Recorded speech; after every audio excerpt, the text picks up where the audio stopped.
अस्सलाम वालेकुम, good morning. कैसे हैं आप सब लोग? मेरा नाम है आयशा यूसुफ और मेरे साथ अकबर बाजवा साहब मौजूद हैं। Akbar, good morning. हो गया हूं आज मैं। कोई बात नहीं साहब, देखिए हमें एक दूसरे को इज्जत ही नहीं है। एब्सोल्युटली, अब ये कैरी ऑन करें आप इसके साथ। मैं बिल्कुल कैरी ऑन कर रही हूं और मैं ये एक्सपेक्ट करती हूं कि आप साथी एंकर को भी। हाँ आयशा साहिबा, इंशाल्लाह हम यूं ही आज हमने ना ऐसे ही एक दूसरे को मुखातिब करना है, ठीक है? Done deal. तो कैसा आपका आगाज कैसा हुआ है दिन का? बेहतरीन, जबरदस्त। आपकी रूटीन सेट हो गई है? सुबह उठने की थोड़ी बेहतर हो गई है? ऑलमोस्ट, चलिए बहुत बेहतर हो गया है। बहरहाल अभी थोड़ी सी अपडेट आपको सबसे पहले दे देते हैं मौसम के बारे में, और इसके साथ साथ कोरोना की सूरत हाल थोड़ी कंट्रोल में हमें नजर आ रही है और काफ़ी अच्छे जो है एटलीस्ट पाकिस्तान में एग्जैक्टली सबसे ज़्यादा कंसर्न जो है हम इसी चीज़ के ऊपर है कि पाकिस्तान में कंट्रोल रहना चाहिए, क्योंकि हमारे पास वसाइल उस तरह से मौजूद नहीं है, वैक्सीन उतनी ज़्यादा तादाद में मौजूद नहीं है कि हम एकदम से तमाम पाकिस्तानियों को लगा सके। तो 24 घंटे के दौरान तकरीबन 950 के करीब केसेस जो हैं वो सामने आए हैं। ये तादाद सेकंड वेव में 3000 तक चली गई थी। की रेशियो बहुत नीचे आना शुरू हो गई, ये 3000 तक चली गई थी। तो ये बड़े अच्छे नताइज कह लें या इनको नंबर्स कह लें, ये सामने आ रहे हैं कि 950 24 घंटे के दौरान सामने आए हैं। लेकिन अमवात जो हैं वो 47 हुई हैं 24 आवर्स के दरमियान। तो अभी भी यानी कि हमें बहुत ज़्यादा एहतियात करनी है। नीचे आ जाएंगे, लेकिन उसमें फिर वही बात कि जो खास तौर पे मुअम्मर अफराद हैं, जो बूढ़े लोग हैं और खास तौर पे जो फ्रंट लाइन पे लड़ रहे हैं इससे, हेल्थ वर्कर्स जो हैं हमारे, उन्हें वैक्सीन मिलना शुरू हो जाएगी। That's a very good news. और एग्जैक्टली अगर आप लोगों को करना है अपनी वैक्सीन लगवानी है तो उसके लिए रजिस्ट्रेशन का आगाज़ हो गया। 60 साल से ज़ायद उम्र के लोग जो हैं वो 1166 पर मैसेज करके रजिस्ट्रेशन करवा सकते हैं। अगर आपकी रजिस्ट्रेशन नहीं होगी तो आपको वैक्सीन नहीं लगेगी, तो ये बहुत ज़्यादा ज़रूरी है। तो उसके बाद मौसम का भी थोड़ा सा जिक्र कर लेते हैं कि अभी तकरीबन एक हफ्ता और बाकी, 20 तक कम अज़ कम 20 तक 4 दिन और रह गए हैं कि ये धुंध जो है, क्योंकि 7-8 बजे के बाद ही अकबर बहुत ज़्यादा कोई कह रहा था कि फरवरी में अब तक, मतलब जब मिड फेब आ गया या अब मैंने कभी धुंध देखी नहीं है, और बाकी मैंने भी कभी एक्सपीरियंस नहीं की, क्योंकि बारिशें कम हुई हैं। यही हम कह सकते हैं कि ये जो मौसमियाती तब्दीलियां हो रही हैं ये उसी की वजह से सब कुछ हो रहा है। तो टॉपिक्स पे आ जाते हैं। आज हम बात करेंगे जी सेनेट इलेक्शन की। पाकिस्तान तहरीक इंसाफ की जानिब से बहुत कोशिश की जा रही है कि अपने अरकान असम्बली जो हैं उनको मना लिया जाए कि जिनको टिकट्स दिए हैं उनको ही वोट दें और उन्हीं के ऊपर राजी हो जाएं, लेकिन वो राजी होने का नाम नहीं ले रहे हैं। इस पर हमें डिटेल से बात करनी है। मुझे खान साहब से तरस आना शुरू हो गया, पता नहीं क्यों, मतलब ब्लैकमेल होना शुरू हो गई है। पीटीआई की जो मेन लीडरशिप है, हर कोई उठ के हर एक को टिकट देना पड़ रहा है और अकबर अहम बात यह है कि हमेशा उनका मौक़िफ़ होता है इमरान खान साहब का कि मैं ब्लैकमेल नहीं हूँ। यस, मुल्क में ब्लैकमेल दूसरी पार्टी से पाकिस्तानियों से, लेकिन अपनी पार्टी के अंदर क्या पार्टी हो जाती है समझ नहीं आता। और फिर पार्टी जो है ना आजकल बहुत ज्यादा चल रही है, तो ये किसने पार्टी की है, क्यों पार्टी की है, कैसे ये पार्टी की है? जी मैं तो कहूँगा अच्छी पार्टी की है, उसकी बात करेंगे। और अच्छी पार्टी करेंगे। पार्टी हमेशा अच्छी होती है। पार्टी अच्छी होती है, आई डोंट नो, मैं मतलब मुझे पता नहीं है पार्टी कैसे होती है। बारह इसके ऊपर हम बात करेंगे जी। हमारे साथ मेहमान भी मौजूद होंगे और डेफिनेटली आप जानना चाहेंगे कि कौन मेहमान है, तो आप ज़रा हमारे साथ ही जुड़े रहिएगा। ज़ारा नईम हमारे साथ मौजूद होंगे जी, पाकिस्तान की शान, पाकिस्तान का नाम रोशन करने वाली। दुनिया भर में ACCA के इम्तहान में इन्होंने पहली पोजीशन हासिल की है। ACCA अकाउंटिंग वो है जो मैंने अक्सर लोग जो देखे हैं वो इसको पढ़ते पढ़ते छोड़ देते हैं कि हमसे नहीं पढ़ा जा रहा। कहते हैं कि 24 में से 25 घंटे पढ़ना पड़ता है अगर आप इसमें पास होना चाहते हैं। तो इन्होंने पहली पोजीशन हासिल की है, तो हम ये जानेंगे जरा उनसे एग्जैक्टली हम ये जानेंगे कि भाई उनका दिमाग उनका अपना ही है, कुछ खाती हैं वो, किस तरह से उनका दिमाग चलता है। और अजान समी खान साहब जो हैं, देखिए मैंने उनको भी साहब कह दिया, नहीं बनता है उनको तो है ना। उनकी एल्बम मैं तेरा हूँ, उसमें कौन कौन से गाने हैं और किस तरह का म्यूजिक होगा, वो भी आज हमारे साथ मौजूद होंगे। सेनेट इलेक्शन पर सबसे पहले बात करते हैं कि अब जो पार्टी टिकट्स की तकसीम है वो अब सियासी बुनियादों पर हुई। सियासी जमातों के लिए एक मुश्किल और अहम ये फैसला होता तो है। सियासी जमातें उमूमन पुराने और जो घाग सियासतदान होते हैं, सीजन्ड वर्कर्स होते हैं, उन्हें टिकट्स देती हैं, जबकि हुकूमती जमात को कुछ मजबूरियों और मसलहतों के तहत टिकट्स की तकसीम करना पड़ती है। ये हमेशा ही होता है। तो कभी इत्तेहादियों को खुश करना पड़ता है। क्या मसलहतें होती हैं, मुझे आज तक ये समझ नहीं आई। आवाम जानना चाहती है ना, nation wants to know, and मसला इज के गवर्नमेंट में रहना है। गवर्नमेंट में इससे बड़ी मसलहत कोई नहीं है। आपने गवर्नमेंट में रहना है, आप 2/3 मेजॉरिटी तो लेके नहीं आए हुए। आपने इत्तेहादियों को खुश रखना है, आपने अपने नाराज अरकान को खुश रखना है। वो इस तरह से है कि आपने सर्कस देखी भी ना ऐसा जी, वो एक होता है ना, वो ऐसे करके एक लकड़ी रखते हैं, उसके ऊपर एक और लकड़ी और ईंट रखते हैं, उसके ऊपर एक बकरी खड़ी होती है, कुछ नीचे से निकल जाए तो वो गिर जाएगी। तो आप गवर्नमेंट को बकरी से तशबीह दे रहे हैं इस वक्त कि जरा नीचे से जरा से भी कोई लकड़ी हिली तो शेर खड़ा हो तो उसके साथ भी यही मसला था।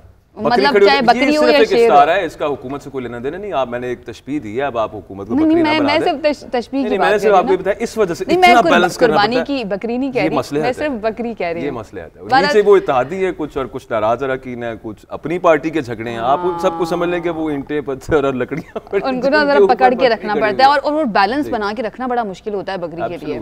ठीक है, बकरी की बात कर रही हूँ मैं, हुकूमत की बात नहीं कर रही। तहरीक इंसाफ की हुकूमत को सेनेट के लिए पार्टी टिकट्स की तकसीम जो है उसमें बहुत ज़्यादा मसाइल का सामना करना पड़ रहा है। और जैसे ही उन्होंने नामों का ऐलान किया है तो चारों तरफ से तहफ़्फ़ुज़ात जो हैं, एतराज़ात जो हैं वो सामने आ गए हैं। उनको मनाने की कोशिश की जा रही है, राज़ी करने की कोशिश की जा रही है। तो उसके बाद वज़ीर आज़म ने कुछ नामों पर यू टर्न लिया, अभी बाकायदा तौर पर ऐलान नहीं किया गया। स्पेशली सिंध की अगर बात करें, बलूचिस्तान से तो नाम जो है वो चेंज कर दिया गया। कल से पूरा मीडिया ये बात कर रहा है, यू टर्न लिया है वज़ीर आज़म ने कुछ नाम। आप यू टर्न कहना कोई खास ज़रूरी नहीं है, यहाँ पे ये मसलहत की बात हो रही है, डिसीजन की बात हो रही है, तो बंदा ये कह सकता है कि वज़ीर आज़म साहब ने रीथिंक किया। जहां पर भी इमरान खान साहब का नाम आता है ना, तो वो कोशिश करते हैं कि यू टर्न को किसी ना किसी तरह से जोड़ ही दिया जाए। पार्लियामानी बोर्ड के इजलास में फैसले हुए हैं इस वजह से। फारूक हबीब साहब पाकिस्तान तहरीक इंसाफ के रहनुमा हमारे साथ मौजूद हैं, उनसे इस बारे में बात कर लेते हैं कि ये यू टर्न है या उन्होंने रीथिंक किया है क्या। फारूक साहब बहुत शुक्रिया हमें ज्वाइन करने के लिए। ये बताइएगा कि सेनेट इलेक्शन में टिकट की तकसीम पर पीटीआई से मुसलसल हमें आवाज़ें उठ रही हैं कि इख्तलाफात बहुत ज़्यादा हैं और जिन फैसलों पर अब नज़रसानी की जा रही है, आपको नहीं लगता क्या इससे पहले ही मकामी क़यादत जो थी उससे मुशावरत कर लेनी चाहिए थी? देखें, मैं समझता हूं कि पीटीआई ने 20 के करीब जो है वो सेनेट के टिकट्स तकसीम किए हैं और हमने तमाम टिकट्स जो हैं वो अपने पार्टी के कारकुनान को दिए हैं। आप ये देखें कि वो कारकुनान जिसकी पार्टी के साथ दरीना वाबस्तगियां हैं, और मैं समझता हूं कि बहुत बड़ी तादाद के अंदर एप्लीकेंट्स होते हैं और जिसको टिकट मिल जाता है वो खुश हो जाता है, जो नहीं मिलता वो थोड़ा नाराजगी का इजहार करता है। चलो खैर, अब नाम तो काफ़ी सारे हैं फारूक भाई। इस तरह से अब डॉक्टर आमिर लियाकत साहब हैं आपकी पार्टी के साथ तो मौजूद हैं, लेकिन हफीज़ शेख को उन्होंने ऐलान कर दिया कि मैं वोट नहीं दूंगा। और क्या ऐसे ही इख्तलाफात हैं जिनकी बुनियाद पे पीडीएम ने यूसुफ रजा गिलानी को मैदान में उतारा और मरियम नवाज सेनेट इलेक्शन के दौरान अदम एतमाद की बातें भी कर रही हैं? नहीं तो बात पीडीएम की, पीडीएम ने तो, नून लीग ने तो अपना खुद ही देखे ना, राजा जफरुल हक उनके पार्टी के चेयरमैन हैं, उन्होंने उन्हीं को टिकट नहीं दिया। और जब फैसले मरियम सफदर करेंगी और इस तरीके से जो पार्टी के बड़े उनके पुराने दरीना लीडर्स हैं उनको नहीं टिकट मिलेंगे। अब सैफुल मलूक खोखर कौन है, लाहौर का मशहूर और मारूफ कब्जा माफिया है, उनको वो सेनेट के अंदर लेकर आ रही हैं जो रायवंड के एटीएम्स हैं। हम तो यहाँ पर अपने कारकुनान को टिकट दे रहे हैं और अगर किसी जगह से इक्का दुक्का कोई आवाज आती है तो उन इख्तिलाफ को भी जो है वो हम दूर कर लेंगे। ये हमारी अपनी पार्टी का मामला है, लेकिन ओवरऑल हमने 99% जो है वो हमारे कारकुनान जो हमने फैसले किए हैं उनके साथ खड़े हैं और वहां पर टिकट्स मिले हैं। और चाहे वो आमिर लियाकत हैं, अगर कोई और है तो हम उनका भी इख्तलाफ दूर करेंगे और आप देखेंगे कि सब पार्टी के ही उम्मीदवारान को जो है वो वोट्स करेंगे। जहां तक रही बात अदम एतमाद की, अदम एतमाद के ऊपर तो खुद पीडीएम अदम एतमाद कर रही है। फारूक साहब, मसला ये है कि ये इक्का दुक्का इख्तलाफ की आवाज़ नहीं है, बहुत ज़्यादा तकरीबन तीनों चारों सूबों से हम देख रहे हैं कि ये आवाज़ें उठ रही हैं और तहफ़्फ़ुज़ात जो हैं वो सामने आ रहे हैं। और सवाल ये है कि आप कहाँ कहाँ से तहफ़्फ़ुज़ात को ख़त्म करेंगे। बलूचिस्तान में पहले अब्दुल कादिर साहब का टिकट जो है उस पर तनकीद हुई, वो वापस ले लिया गया। इसी तरह से सिंध में फैसल वाडा और सैफुल्लाह अबड़ो साहब के नाम जो हैं उनकी वजह से पार्टी में इख्तलाफ है। खैबर पख्तूनख्वा से भी ऐसी आवाज़ें सुनाई दे रही हैं। हमारी पार्टी के ये तमाम लोग कारकुनान हैं और पार्टी एक बहुत बड़ा समुंदर होती है और गवर्नमेंट में भी आपके पास बहुत सारी जगह होती हैं जहां पर आप लोगों को प्लेस करते हैं। तो मैं समझता हूं कि सेनेट की एक मुख्तसर सीट्स हैं और जितना हमारा मैंडेट है उतनी सीट्स हमें मिलेंगी, तो लिहाजा हमारे पास भी मजबूरी है कि हम तमाम लोगों को अकोमोडेट नहीं कर सकते। लेकिन अगर मीडिया इसको दूसरे अंदाज से देखे तो हमने अपनी पार्टी कारकुनान को टिकट्स दिए हैं, उस चीज़ को भी अप्रिशिएट करना चाहिए। और ज़हूर आगा भी बलूचिस्तान से हमारे 20 साल पार्टी के पुराने कारकुन हैं जिन्होंने मेहनत की हुई है, तो मैं नहीं समझता कि इसके ऊपर कोई अब किसी को कोई एतराज़ होना चाहिए। और हमने अपने तमाम टिकट्स मेरिट पे दिए हैं। जो असल बात जिसके ऊपर होनी चाहिए वो है ओपन एंड ट्रेसेबल बैलेट के ऊपर, ताकि हम ये हॉर्स ट्रेडिंग का रास्ता रोक सकें। तो आप कह रहे हैं जितनी सीट्स हैं उतने टिकट्स आपने दिए हैं, आप वैसे ओवरऑल कितने पुरुमीद हैं कि नतायज क्या आएंगे? पीपल्स पार्टी का दावा है, वो मुराद अली शाह साहब ने भी कहा सरप्राइज देंगे, तो उससे अखज़ ये किया जा रहा है कि अपने हिस्से से ज़्यादा सीटें निकाल लेंगे। पीपल्स पार्टी जो है वो क्या नोटों की चमक दिखाना चाहती है? जो वीडियो सामने आई तो उनके ही एक वजीर सामने आए ना, उनके ही एक एमपीए सामने आए, अली बाचा, जो कि जमीरों के सौदागर बने हुए थे, वोट खरीद रहे थे। ये करते क्या हैं? ये आज अरबों रुपया लगाकर सेनेट के अंदर आ जाते हैं और कल को इसी तरीके से पाकिस्तान की आवाम को लूटते हैं। ये देखें ना कि थर के पैसा किसने लूटा, लाड़काना की डेवलपमेंट के नाम के ऊपर अरबों रुपए की डकैती किसने की, 14 अरब रुपए की गंदम सिंध की चूहे खा गए। वो पैसे कहाँ जाते हैं? वो पैसे इसी तरीके से खरीदो फरोख्त के ऊपर, वोट को रेट लगाने के ऊपर जो है वो इस्तेमाल होते हैं और कल को जो है वो अवाम को आके इसकी कीमत अदा करना पड़ती है। तो ये तो करप्ट निज़ाम के मुहाफ़िज़ हैं और इमरान खान तो इस करप्ट निज़ाम के खिलाफ डट के खड़ा हुआ है। यही वजह है कि हम कह रहे हैं कि सेनेट के इंतखाबात को साफ और शफाफ बनाएं और तमाम अपोजिशन मिलकर जो है वो उसकी मुखालफत कर रही है। और हम खौफजदा हैं या ये खौफजदा हैं जिन्होंने सड़कों पे जरदारी ने को घसीटना था, जिन्होंने नवाज शरीफ को सिक्योरिटी थ्रेट कहा, आज वो इकट्ठे हुए हैं। इमरान खान जो इस मुल्क का वजीर आज़म है उसके खिलाफ 11 जमातें इकट्ठी हुई हैं। ऐसे लोगों की क्या अखलाकियात हैं? ऐसे लोगों की बात के ऊपर बंदा क्या रद्द-ए-अमल दे या उसके ऊपर वजन क्या बाकी रह जाता है? तो ये तो 2.5 साल से हमें घर भेजने के अल्टीमेटम दे रहे हैं। आप देखेंगे जब नताइज सामने आएंगे तो आपको पता चलेगा कि ये अपोजिशन जो है जो रो रही है हमेशा की तरह, इनके आंसुओं में मजीद इजाफा हो जाएगा। ठीक, अच्छा फारूक साहब, आज आप हमारे साथ मौजूद हैं तो आपकी मौजूदगी का फ़ायदा उठा लेते हैं, कुछ फॉरेन फंडिंग केस जो है उसकी भी बात कर लेते हैं क्योंकि आप उस केस को ज़्यादा परसू कर रहे हैं। अकबर एस बाबर ने दावा किया है कि उन्हें केस से पीछे हटने के लिए पार्टी में ओहदा और चेयरमैन सेनेट बनाने की पेशकश भी की गई थी और वो चैलेंज कर रहे हैं कि वो इस बात को साबित भी कर सकते हैं। क्या PTI तैयार है उनका चैलेंज कबूल करने के लिए? अकबर एस बाबर कौन है? वो एक नॉन एंटिटी है, उनकी किसी बात की कोई हैसियत ही नहीं है। उनको हमने अपनी पार्टी से जो है वो फारिग कर दिया हुआ है। वो नून लीग के पे रोल पे हैं, उनकी इजी लोड के ऊपर वो चल रहे हैं। जो मरियम सफदर उन्हें व्हाट्सएप करती है वो बयान आकर वो दे देते हैं।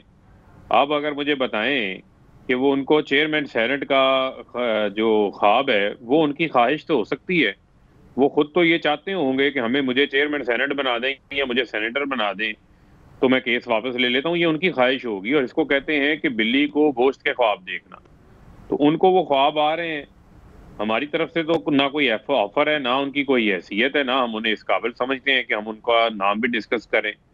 और उनकी मैं नहीं समझता कोई वक़्त है पाकिस्तान की सियासत के अंदर भी, वो एक मोहरे के तौर के ऊपर इस्तेमाल हो रहे हैं, होते रहें।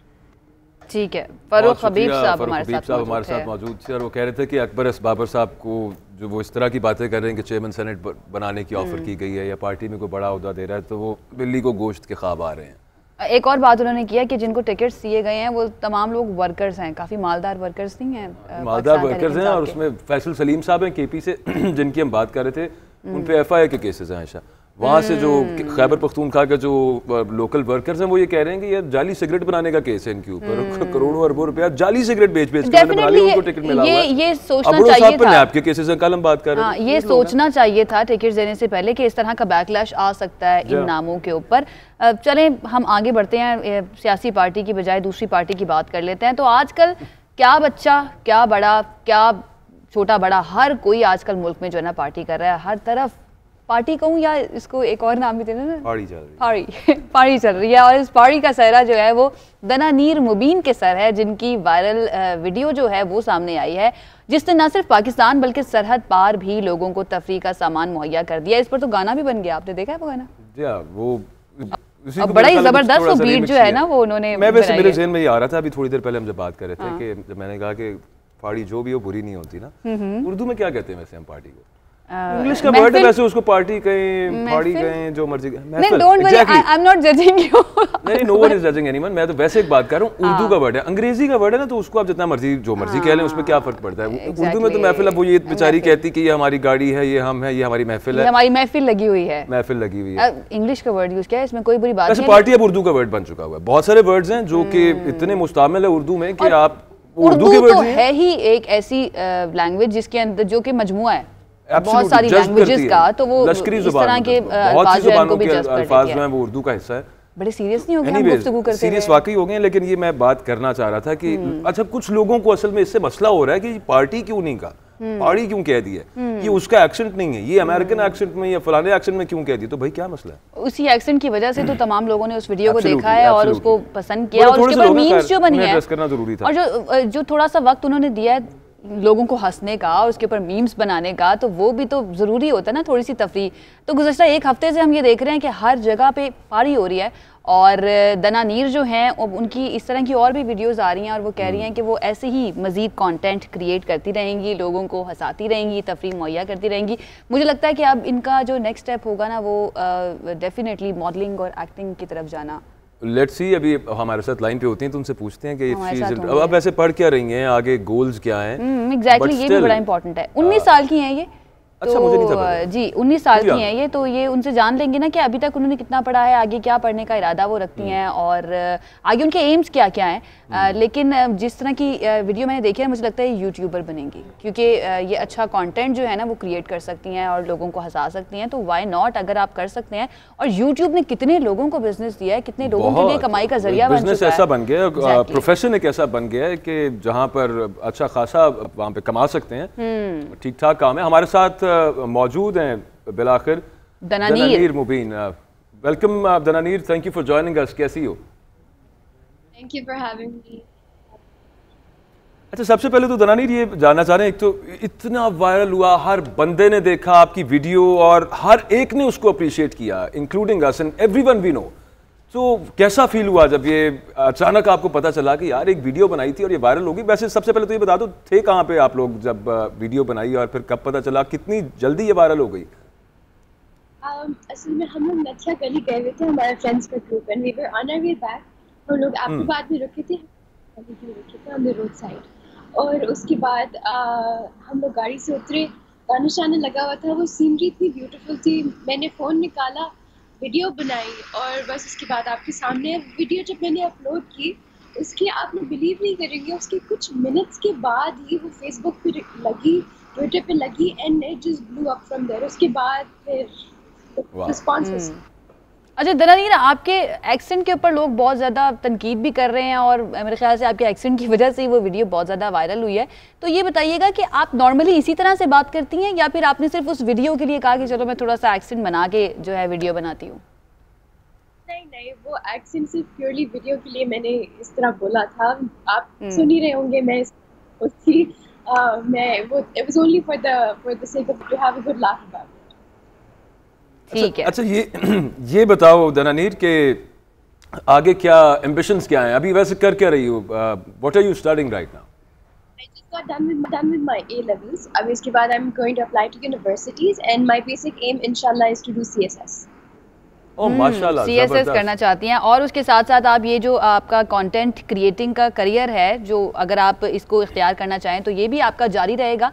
और इस वक्त आप क्या क्या करती हैं? क्या यूट्यूब, इंस्टाग्राम के साथ साथ जो दीगर सोशल मीडिया ऐप्स हैं उसके ऊपर भी आप काम करती हैं? मेरा बेसिकली इंस्टाग्राम और यूट्यूब पे है। I make content on my Instagram blog and make YouTube videos. और ये बताओ कि with in minutes I can just imagine, और वो बहुत ही ओवरवेलमिंग होगा जितना रिस्पांस हमने देखा, तो तुम्हें तो सबसे ज्यादा पता होगा। तो घर से कैसा रिस्पांस था? मतलब अम्मी अब्बू उन्होंने किस तरह से, how did they take it?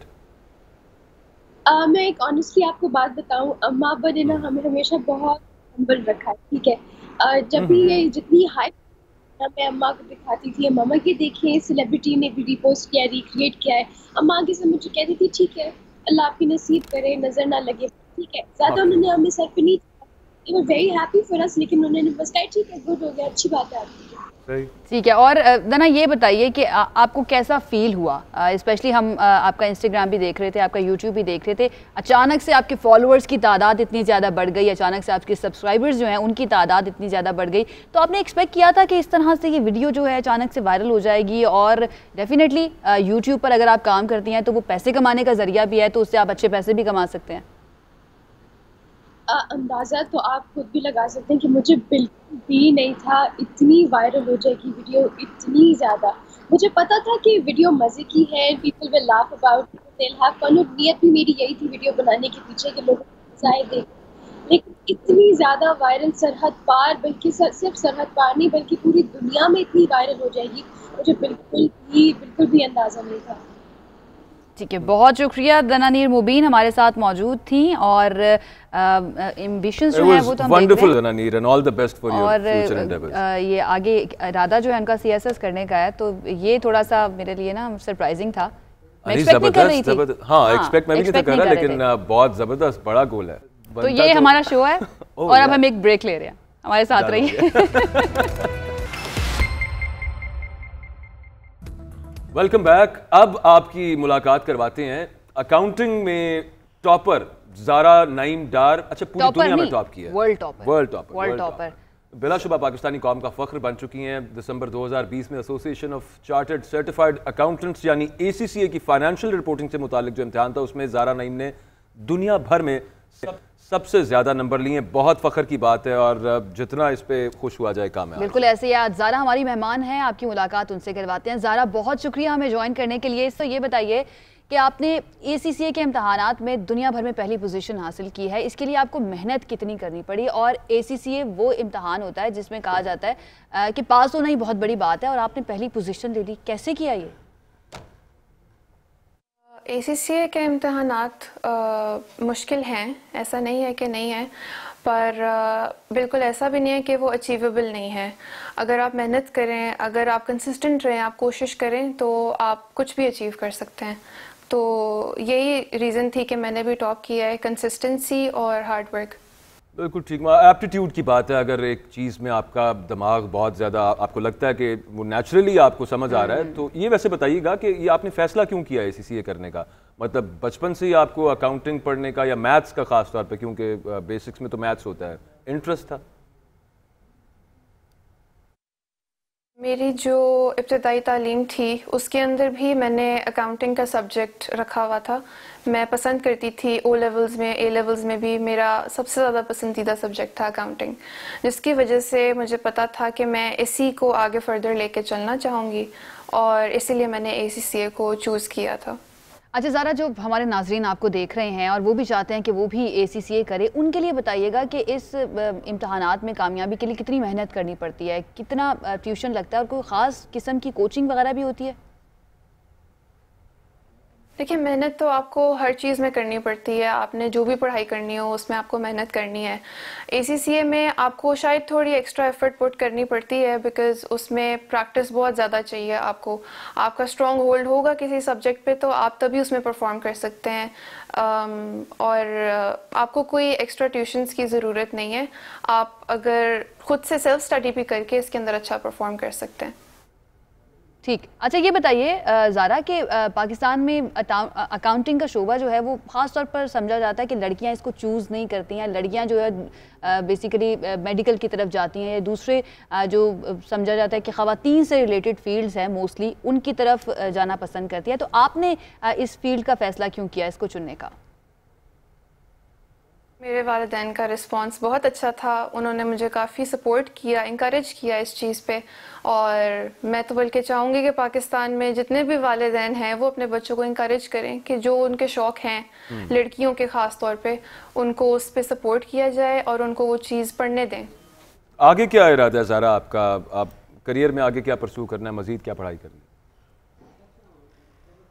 Pakistan का ही नाम रोशन करना है आगे भी, और इसीलिए ACCA करके पाकिस्तान में ही किसी अच्छी जॉब या किसी अच्छी फर्म में एक्सपीरियंस गेन करके तो फिर मैं कंट्रीब्यूट करना चाहूँगी।